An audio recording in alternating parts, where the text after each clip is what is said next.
PSI ಪ್ರಶ್ನೆ ಪತ್ರಿಕೆ ಸೋರಿಕೆ ಪ್ರಕರಣ ಹಿನ್ನೆಲೆಯಲ್ಲಿ ಮರುಪರೀಕ್ಷೆ ನಡೆಸಿ ಅಂತ ಸಿಎಂಗೆ ಅಭ್ಯರ್ಥಿಗಳು ಮನವಿಯನ್ನ ಮಾಡ್ತಾ ಇದ್ದಾರೆ. ಸಿಎಂ ಗೃಹ ಕಚೇರಿ ಕೃಷ್ಣಾ ಬಳಿ ಅಭ್ಯರ್ಥಿಗಳು ಜಮಾವಣೆ ಆಗಿದ್ದಾರೆ. ಸಿಎಂಗೆ ಮನವಿ ಸಲ್ಲಿಸುವುದಕ್ಕಾಗಿಯೇ ಈ ಎಲ್ಲ ಅಭ್ಯರ್ಥಿಗಳು ಆಗಮಿಸಿದ್ದಾರೆ. ಪ್ರಕರಣದ ಕುರಿತು ತನಿಖೆ ನಡೆಸುವಂತೆ ಮನವಿ ಪತ್ರದಲ್ಲಿ ಉಲ್ಲೇಖ ಮಾಡಿದ್ದಾರೆ. ಸಿಎಂಗೆ ಮನವಿ ಸಲ್ಲಿಸುವುದಕ್ಕೆ ಅಭ್ಯರ್ಥಿಗಳು ಕಾದು ಕುಳಿತಿದ್ದಾರೆ ಅನ್ನುವಂತ ಮಾಹಿತಿ ಇದೆ. ಅಂದ್ರೆ ಪಿಎಸ್ಐ ಪ್ರಶ್ನೆ ಪತ್ರಿಕೆ ಸೋರಿಕೆ ಪ್ರಕರಣದ ತನಿಖೆ ನಡೀತಾ ಇದೆ. ಒಂದಷ್ಟು ಜನ ಆರೋಪಿಗಳನ್ನ ಕೂಡ ಪೊಲೀಸರು ಬಂಧಿಸಿದ್ದಾರೆ. ಅದೆಲ್ಲದರ ಹಿನ್ನೆಲೆಯಲ್ಲಿ ಮರುಪರೀಕ್ಷೆ ಆಗಬೇಕು, ಆಗ ಮಾತ್ರ ನೀಟಾಗಿ ಓದಿ ರೆಡಿಯಾಗಿ ಬರೆದಿರುವಂತಹ ನಮ್ಗೆ ನ್ಯಾಯ ಸಿಗೋದಕ್ಕೆ ಸಾಧ್ಯ ಅಂತ ಮರುಪರೀಕ್ಷೆಗೆ ಅಭ್ಯರ್ಥಿಗಳು ಸಿಎಂಗೆ ಆಗ್ರಹಿಸ್ತಾ ಇದ್ದಾರೆ.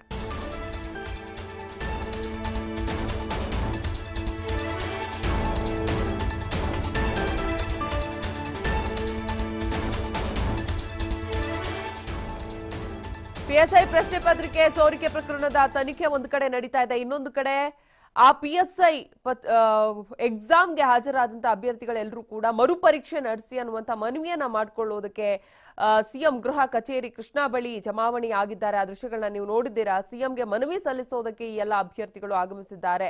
ಪ್ರಕರಣದ ಕುರಿತು ಸೂಕ್ತ ತನಿಖೆ ನಡೆಸಿ ಅನ್ನುವಂತ ಒಂದು ಮನವಿಯನ್ನ ಕೂಡ ಅವರ ಪತ್ರದಲ್ಲಿ ಉಲ್ಲೇಖ ಮಾಡಿದ್ದಾರೆ. ಸಿಎಂಗೆ ಮನವಿ ಸಲ್ಲಿಸೋದಕ್ಕಾಗಿ ಅಭ್ಯರ್ಥಿಗಳು ಬೇರೆ ಬೇರೆ ಜಿಲ್ಲೆಗಳಿಂದ ಸಿಎಂ ಗೃಹ ಕಚೇರಿ ಕೃಷ್ಣಾ ಬಳಿ ಆಗಮಿಸಿದ್ದಾರೆ.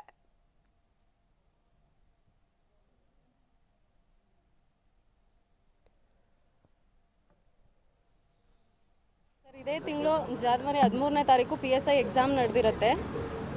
2 ಪೇಪರ್ಸ್ ಇರುತ್ತೆ. ಮಾರ್ನಿಂಗ್ 10 to 11:30 ಒಂದು ಪೇಪರ್ ಇರುತ್ತೆ. ಬಟ್ 9 o'clockಗೆ ಒಂದು ಮೀಡಿಯಾದಲ್ಲಿ ನ್ಯೂಸ್ ಬರುತ್ತೆ ದಟ್ ಪೇಪರ್ ಲೀಕ್ ಆಗಿದೆ ಅಂತ.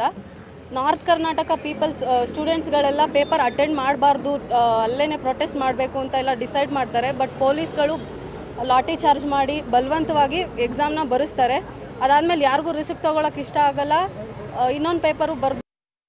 ಹೌದು ಸರ್, ಇವಾಗ ಲಾಸ್ಟ್ ವೀಕು ಅಂದರೆ ಜನವರಿ 13 ನಡೆದಂಥ PSI ಎಕ್ಸಾಮ್ದು ಪೇಪರ್ ಲೀಕ್ಔಟ್ ಆಗಿರೋದ್ರಿಂದ ಹುಡುಗರಿಗೆಲ್ಲ ಅನ್ಯಾಯ ಆಗ್ತಿದೆ. ಎಷ್ಟೇ ತುಂಬ ಕಷ್ಟಪಟ್ಟು ಕೂತ್ಕೊಂಡು ಓದಿದ್ರು ಓದೋರು ಯಾರು ಆಗ್ತಿದ್ದಾರೆ. ಅದರಿಂದ ಹುಡುಗರಿಗೆ ಒಂದು ಜಸ್ಟಿಸ್ ಬೇಕಂದರೆ ಎಕ್ಸಾಮ್ ಕಂಡಕ್ಟ್ ಆಗಬೇಕು. ಯಾಕೆಂದರೆ ಪೇಪರ್ ಲೀಕ್ಔಟ್ ಆಗಿದೆ, ಓದೋರು ಯಾರು ಸೆಲೆಕ್ಟ್ ಆಗಲ್ಲ, ದುಡ್ಡು ಕೊಟ್ಟರಷ್ಟೇ ಸೆಲೆಕ್ಟ್ ಆಗ್ತಾರೆ. ಅದರಿಂದ ಎಕ್ಸಾಮ್ ಆಗಲೇಬೇಕು. ಇದನ್ನು ನಾವು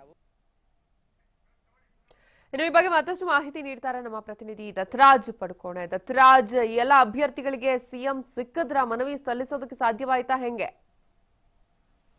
ಇನ್ನವರೆಗೂ ಕೂಡ ಯಾವುದೇ ರೀತಿಯಲ್ಲೂ ಕೂಡ PSI ಎಕ್ಸಾಮ್ ಅಭ್ಯರ್ಥಿಗಳೇನಿದ್ದಾರೆ ಅವರು ಈ ತನಕ ಕೂಡ ಸಿಎಂ ಅನ್ನ ಭೇಟಿ ಆಗಕ್ಕಾಗಿಲ್ಲ. 11 ಗಂಟೆಯ ತನಕ ಕೂಡ ವೇಟ್ ಮಾಡ್ತಾ ಇದಾರೆ. ಅಂದ್ರೆ 11 ಗಂಟೆವರೆಗೂ ಕೂಡ ಸಿಎಂ ಬರೋದು ಡೌಟ್ ಅನ್ಸುತ್ತೆ. ಅದಾದ ಬಳಿಕ ಮನವಿಯನ್ನ ಸಲ್ಲಿಸುವಂತಹ ಕೆಲಸವನ್ನ ಮಾಡ್ತಾರೆ.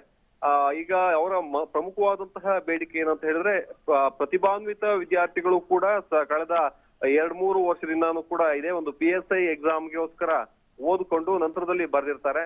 ಆದ್ರೆ ಇದ್ಯಾವ ಪ್ರತಿಭಾನ್ವಿತ ವಿದ್ಯಾರ್ಥಿಗಳನ್ನ ಬಿಟ್ಟು ಉಳಿದಿರ್ತಕ್ಕಂತಹ ಲಂಚವನ್ನ ನೀಡುವಂತಹ ಏನು ಅಭ್ಯರ್ಥಿಗಳಿರ್ತಾರೆ ಅಂತವರನ್ನ ಇಲ್ಲಿ ಸೆಲೆಕ್ಟ್ ಮಾಡುವಂತಹ ಕೆಲಸಕ್ಕೂ ಕೂಡ ಏನು ವ್ಯಕ್ತಿಗಳು ಮುಂದಾಗ್ತಾ ಇದ್ದಾರೆ. ಅದಲ್ಲದೆ ಇಂತಹ ಆರೋಪಿಗಳೇನಿದ್ದಾರೆ ಪದೇ ಪದೇ ಪ್ರಕರಣಗಳಲ್ಲಿ ತಗಲು ಹಾಕುವಂತ ಇದ್ದಾರೆ. ಸ್ಪರ್ಧಾತ್ಮಕ ಪರೀಕ್ಷೆಯಲ್ಲಿ ಆಗಿಂದಾಗೆ ಕೆಲ ಪ್ರಕರಣಗಳು ಸಿಕ್ಕಾದಾಗ ಅದೇ ಒಂದು ಪ್ರಕರಣಕ್ಕೆ ಸಂಬಂಧಪಟ್ಟ ಹಾಗೆ ಅದೇ ವ್ಯಕ್ತಿಗಳನ್ನ ಅದೇ ಆರೋಪಿಗಳನ್ನ ಬಂಧಿಸುವಂತಹ ಕೆಲಸವನ್ನು ಕೂಡ ಮಾಡ್ಲಾಗ್ತಾ ಇದೆ. ಆದ್ರೂ ಕೂಡ ಅವರ ಮೇಲೆ ಶಿಸ್ತಿನ ಕ್ರಮಗಳನ್ನ ಯಾಕೆ ಕೈಗೊಂಡಿಲ್ಲ? ಮತ್ತೆ PSI ಎಕ್ಸಾಮ್ ಕೂಡ ಸೋರಿಕೆ ಆಗಿರ್ತಕ್ಕಂತಹ ವಿಚಾರಗಳು ನಮ್ಗೆ ತಿಳಿದು ಬಂದಿದೆ. ಆ ಕಾರಣಕ್ಕೋಸ್ಕರ ಮತ್ತೆ ಅದನ್ನ ಮರು ಎಕ್ಸಾಮ್ ಮಾಡುವಂತೆ, ಮರು ಪರೀಕ್ಷೆಯನ್ನ ಮಾಡುವಂತೆ ಕೂಡ ಕೇಳ್ಕೊಂತಾ ಇದ್ದಾರೆ. ಮತ್ತೆ ಉಳಿದ ತನಿಖಾಧಿಕಾರಿಗಳ ವಿಚಾರಕ್ಕೆ ಬಂದ್ರೆ CBI ನೆಕ್ಸ್ಟ್ CCB ಇಂದ CBIಗೆ ರೆಫರ್ ಆಗ್ಬೇಕು. ಮತ್ತೆ ಉಳಿದಿರ್ತಕ್ಕಂತಹ ಎಲ್ಲಾ ಬೇಡಿಕೆಗಳನ್ನು ಕೂಡ ಈಗಾಗಲೇ ಮನವಿಯನ್ನು ಸಲ್ಲಿಸೋದಕ್ಕೆ ಎಲ್ಲಾ ರೀತಿಯ ಸಕಲ ತಯಾರಿಗಳನ್ನು ಕೂಡ ಮಾಡ್ಕೊಂತಾ ಇದ್ದಾರೆ.